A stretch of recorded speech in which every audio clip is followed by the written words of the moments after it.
कहते हैं ना, खूबसूरत लम्हे गुजर ही जाते हैं मुसाफिरों की तरह, लेकिन यादें वहीं की वहीं खड़ी रह जाती हैं सुनसान रास्तों की तरह। दिन बीत जाते हैं सुहानी यादें बनकर, सब बातें रह जाती हैं बस किस्से और कहानी बनकर।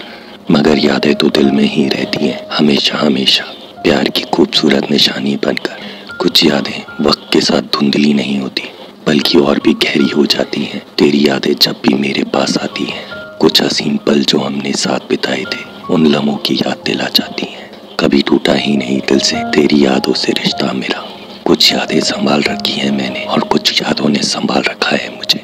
खामोशी में तुझे याद करना अच्छा लगता है, चुपके से तेरी तस्वीर को रोज देखना अच्छा लगता है। बिताए थे जो खूबसूरत लम्हे हमने कभी साथ में, अकेले उन लम्हों में खो जाना अच्छा लगता है। हाथ बेशक छूट गया मगर हमारा साथ नहीं छूटा, रिश्ता अभी भी बरकरार है, हमारा रिश्ता कभी भी नहीं टूटा, हमारा रिश्ता कभी भी नहीं टूटा।